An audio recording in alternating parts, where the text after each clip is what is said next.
Ngayon guys, silipin natin ang aking mga baboy na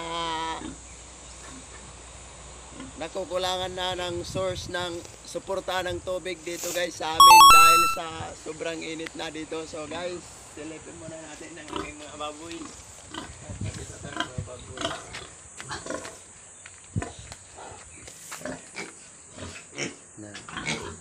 Ito, may dalawa dito guys na biik. Ayan, isang buwan na po yan guys. At ito po guys, yung aking inahing. Ayan. Nakukulangan na po kami ng tubig dito guys dahil sa sobrang init. Ayan, tingnan nyo naman yung lupa dito. Yes, ito. Wala nang paligo-ligo to guys. Ayan. Yung gagawin kong inahing guys, gagawin ko tong inahing din.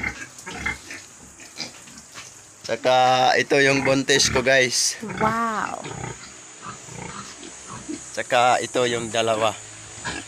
Ayan, yeah. Kapitan kapti. Dito guys, ito. Ito yung dalawa. At nandito pa po guys, yung aking isang inahing.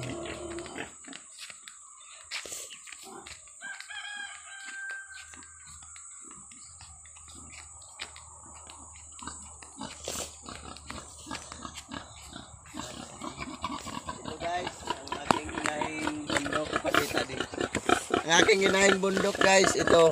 Ayan. Nakukulangan na kami dito guys ng tubig. Nakukulangan na kami dito guys yung ng tubig. Hindi good. Kahit yung balon namin guys, wala nang tubig. Guys, wala nang tubig. Wala nang pampaligo sa mga baboy.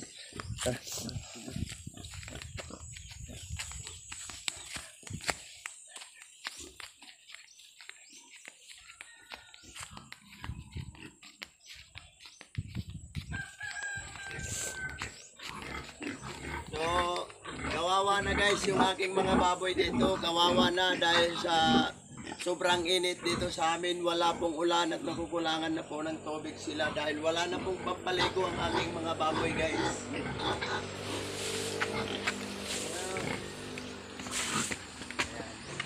Kung mapapansin nyo guys, yung pagpaligo ng mga baboy ko dito, konti-konti na lang dahil wala na talagang tubig masyad. Sobrang init na talaga.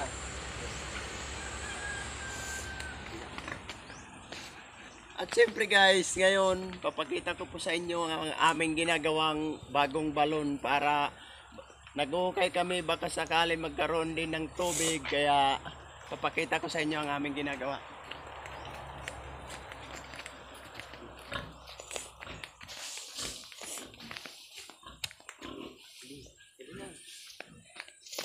Oh, ito guys, gagawin to namin ngayon. Kahapon nag-ukay kami, hindi na po ako nag-video kahapon dahil marami kaming ginagawa at walang nagbi-video. So ngayon guys, ito magbi-video po kami. Ito papakita ko po sa inyo ang aming ginagawang balon at ngayon gagawin pa namin to. So ayan guys, medyo may tubig na siya. Konti pa lang guys, pero ngayon gagawin namin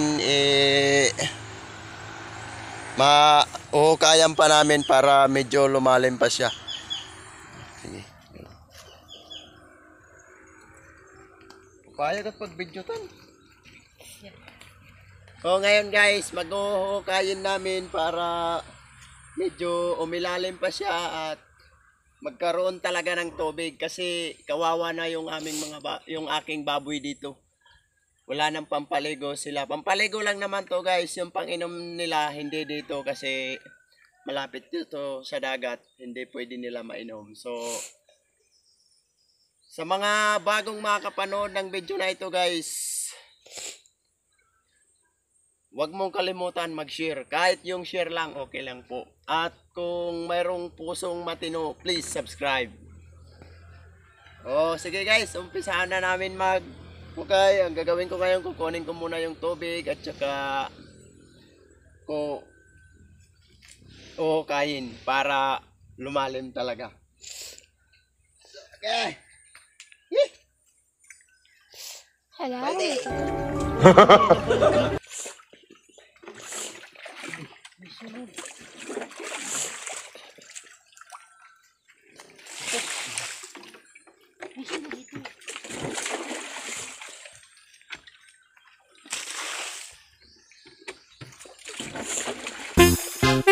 Guys, yung mga taga-probinsya lang yung makakaintindi nito na naghuhukay ng gumagawa ng balon, guys. Yung mga taga-ibang lugar hindi mo makaka-relate nito.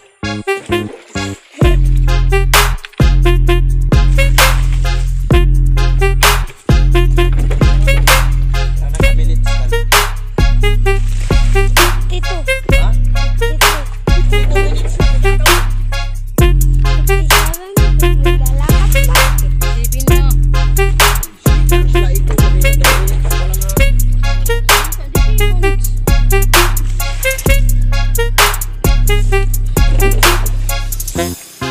Sana yan, tingnan na kayo. Kaya guys, medyo malalim na. So ngayon papakita ko sa inyo yung tubig na aking nahanap. Kalitan. Kalit cellphone. Ayan guys. So ayan. Ayan. Konti lang yung maagos pero pwede na to guys. Pwede na. So ngayon ayusin ko na lang guys kasi medyo malalim naman. Ayan. Yatan. Ayaw pagtakpo ang kamera.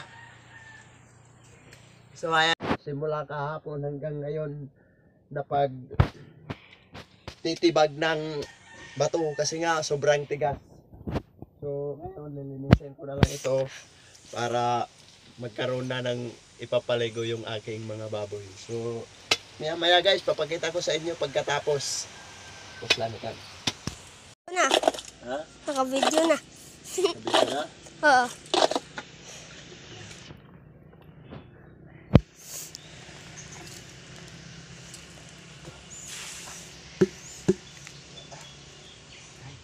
Tapos rin.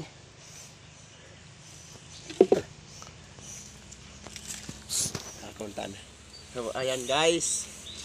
Natapos na kami gumawa ng balon. So sana maging tuloy-tuloy ang agos ng tubig para may suporta ko sa aking mga baboy. So guys, maraming salamat po sa panonood sa aking video na ito at di ko na po papahabain kasi mahaba na masyado. So mamaya-maya guys, papakita ko po sa inyo kung may tubig talaga ang aking ginawang balon. So hanggang dito lang muna guys, maraming salamat po sa inyo.